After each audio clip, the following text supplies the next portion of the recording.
Bueno, dejamos lo que estaba pasando en Colombia y nosotros volvemos acá con temas internacionales porque en un mensaje televisado el presidente francés François Hollande anunció sorpresivamente que no será candidato en las próximas elecciones presidenciales, abriendo paso a otras candidaturas dentro del Partido Socialista francés. Queremos profundizar en este y otros temas que van a ocurrir también en Europa.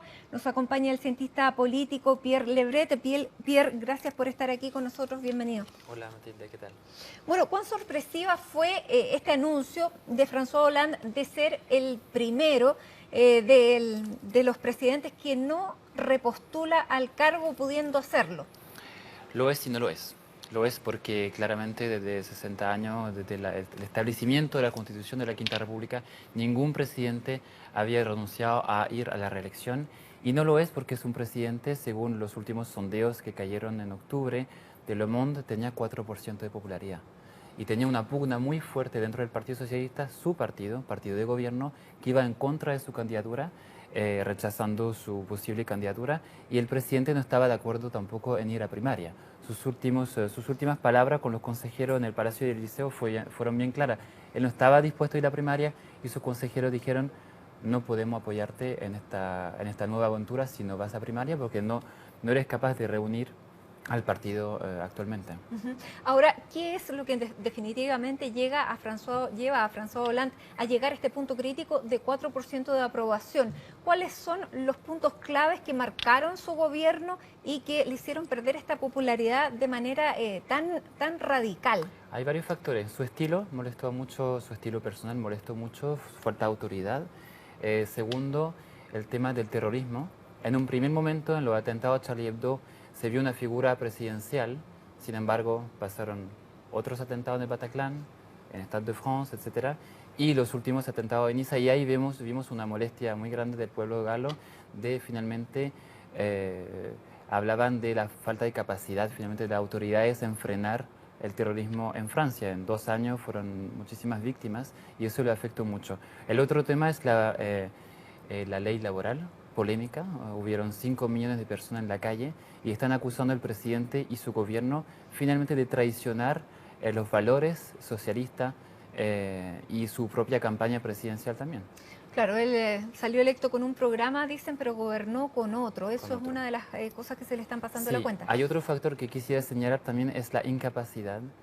Yo sé que es muy difícil de gobernar en un contexto de crisis. En Europa estamos en crisis política, social, migratoria, etcétera, terrorismo de seguridad. Sin embargo, la incapacidad de François Hollande de reactivar el motor de la Unión Europea con Angela Merkel. Su voz en Europa, la voz de Francia, bajó muchísimo, no asumió el liderazgo que debería haber asumido con Angela Merkel. Ahora, claro, se venía de una figura como Nicolas Sarkozy, que, entre comillas, los franceses estaban cansados, caía al borde de la farándula. Claro. Y de hecho perdió ahora las primarias. Claro, perdió ahora las primarias y se volvía una persona, entre comillas, normal. Sin embargo, también los líos personales le cobraron una cuenta también al presidente François Hollande y eso claramente no gustó. Ahora, a él le hicieron un golpe de Estado prácticamente dentro del Elíseo porque la figura que se erige es su ministro del Interior, Manuel Valls. Él es el que lo presiona finalmente para que le abra paso y sea él el que pueda ir a esta primaria. Yo creo que hubieron varios golpes, porque en su mismo gobierno, hace 2 años atrás, se fue su ministro de Economía, Arnaud Montebourg, a la izquierda del PS, que es bastante más proteccionista, no asumió el programa, se fue, renunció, asumió otro, Emmanuel Macron, que renunció hace un par de semanas para ser candidato de la izquierda y del centro. Entonces hubieron varios golpes, su ministro de Economía finalmente lo están dejando y Manuel Valls presionando y asumiendo un liderazgo porque la popularidad de Manuel Valls ha ido subiendo a pasar de los meses y ahora cada vez más.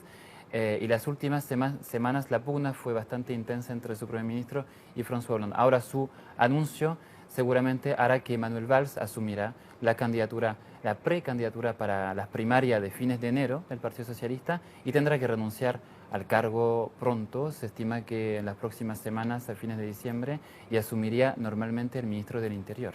Ahora, él tiene la posibilidad de ganar estas primarias para enfrentar a Filón, a la centro derecha. El Partido Socialista está dividido en dos alas, Arnaud Montebourg y Benoît Hamon, que son exministros de Hollande, de la ala más izquierda, y Manuel Valls, que es una izquierda socialdemocracia mucho más liberal. Entonces, hoy en día, con finalmente la poca valorización que se tiene de parte de la ciudadanía de un mandato presidencial y del gobierno, la mala visión o la mala percepción de la ciudadanía hace difícil, pero el liderazgo lo tiene aún en el Partido Socialista, entonces no...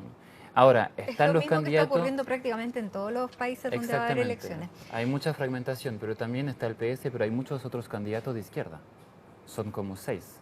Los ecologistas, Jean-Luc Mélenchon con el Partido Comunista, que está reuniendo, parece, según los últimos sondeos de ayer, 13%. O sea, estaría nivelando Manuel Valls. Ahora, Pierre, ¿qué condiciones le ves tú a Filón de poder llegar a la presidencia de la República cuando hay un descontento tan grande con el gobierno actual?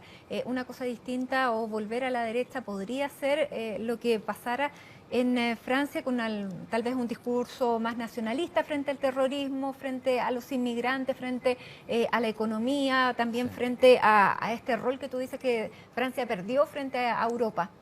Yo creo que Fillon es un candidato que logró instalar una dinámica. Votaron más de 4 millones de personas en la primaria de centro-derecha, es muchísimo. Es la primera vez que ocurre en Francia, porque las primarias del Partido Socialista del 2011 votaron 2 millones por ahí. Entonces hay una dinámica instalada a favor de él. Ahora, su programa económico es bastante liberal. Él quiere hacer privatizaciones, entonces va a haber un choque bastante fuerte con la izquierda. Y hay que tener mucho cuidado con también la extrema derecha, con Marine Le Pen, que está ubicándose a 22-23%, y Fillon entre 29 y 31. Hoy en día la izquierda estaría llegando en tercer lugar. ¿Podría Marine Le Pen dar el salto y la sorpresa? Lo dijimos de Donald Trump, o sea, claro, no podía llegar, pero hoy en día, como tú señalas, no se puede predecir nada. Claro, en Estados Unidos tenemos una democracia de papel, o sea, vimos que Hillary Clinton supera 2 millones de votos a Donald Trump, y Donald Trump asume, por el sistema electoral, asume la presidencia. En Francia no ocurre eso, es sufragio directo, y Marine Le Pen es muy difícil que alcance una votación más allá de su partido. El peligro de Marine Le Pen es que está asumiendo un liderazgo de decir, yo no soy ni de izquierda ni de derecha. Yo quiero defenderlo a ustedes, en contra de la Unión Europea. Podríamos hablar de Italia, lo que quizás puede pasar el domingo, pero asume ese liderazgo bastante antipartido, ¿no? Que fue el mismo discurso de Donald Trump. Así es. Por eso, claro, aunque sea voto directo, uno nunca sabe lo que puede pasar con los electores, más allá de que sean con esta política, o sea, con esta cultura republicana que tienen ustedes. Pero te quiero llevar a lo que va a pasar el domingo en Italia, porque hay un referéndum que finalmente la gente, si tú le preguntas, el referéndum en Italia es para cambiar la Constitución, pero Matteo Renzi lo personalizó y hoy la gente prácticamente no sabe qué va a votar, sino que va a votar en contra o a favor de Renzi. Finalmente el problema político hoy en día en Italia es no, la gente no va a votar por el cambio constitucional, si vamos a disminuir el rol del Senado o no, para hacer más efectivo la democracia italiana. Van a votar para aprobamos el gobierno de Matteo Renzi o no lo aprobemos. Y ese es el peligro, porque si hay al parecer ganaría el no, es decir, en contra de la reforma institucional constitucional, y eso pone en peligro un poco y en jaque el gobierno actual de Matteo Renzi, porque dijo que quizás podría renunciar con la victoria del no. No claro. Está obligado a hacerlo, pero sería muy difícil sostener un gobierno en Italia con esta derrota. Y haría subir los partidos más conservadores, como la Liga Norte, la 5 Estrellas con el humorista. Y Forza Italia, claro. Porque es bien particular lo que ocurre en Italia. Si Matteo Renzi pierde y gana el no está apoyado por este movimiento populista 5 Estrellas, Forza Italia, que es de Berlusconi, y la Liga Norte, que es la ultraderecha. ¿Cómo se entiende ese, más bien no están unidos, pero esa coincidencia de argumentos contra Matteo Renzi? O sea, yo creo que los extremistas hoy en día en Europa están aprovechando la situación de crisis europea, la falta de confianza en las instituciones europeas, también de acuerdo a lo que está pasando con la crisis migratoria y la falta de respuesta de los líderes progresistas o también conservadores que creen en el proyecto europeo. Hoy en día se habla muy poco en las campañas electorales en Francia, bueno, en Gran Bretaña sí se habla porque el referéndum era si salimos o no, pero se habla muy poco de cómo reactivar el progreso, o sea, el proyecto europeo. Un proyecto más social, justamente para enfrentar la ola de los extremistas. Y se llevan muy bien hoy en día porque tienen la posibilidad de unirse en un proyecto común para salir del euro, por ejemplo. El grave problema que podría haber el domingo es que si Matteo Renzi renuncia después del referéndum, después de la victoria del no, es justamente una crisis financiera que podría afectar a Europa por el miedo o por la desconfianza que puede haber justamente si Italia, que es un país fundador de la UE de la UE y también fundador del euro. Claro, pero lo que se está debatiendo, más allá de que Renzi lo personalizó, esta reforma constitucional. ¿Qué pasa si gana el no el domingo? ¿Cuáles son las opciones? ¿Que Matteo Renzi renuncie? Es una opción. ¿Cuánto se llamaría elecciones? ¿El presidente podría llamarlo para que forme un gobierno? ¿Cuáles son las, las opciones que tienen los italianos? Por ejemplo, Berlusconi dijo que él era candidato de todas maneras si después Matteo Renzi renuncia al gobierno. Que tiene 82 años. Exactamente, ¿no? Y físicamente no se encuentra muy bien. Entonces sería un retroceso, pero lo más natural sería un llamado a nuevas elecciones, ¿no? En un gobierno interino. Entonces sería seguir finalmente con una falta de gobernabilidad, o sea, instalar una ingobernabilidad finalmente, ¿no? Y a nivel financiero también en Europa. ¿Y qué pasa con la reforma constitucional que fue aprobada por la Cámara de Diputados? ¿Pasaría a otra votación o con esto es el fin de la reforma? O sea, si gana el no, es el fin de una reforma. Exactamente. Sí. Pierre Lebret, muchísimas gracias por estar con nosotros analizando, bueno, la sorpresa de ayer y qué es lo que podría ocurrir este domingo en Italia. Gracias.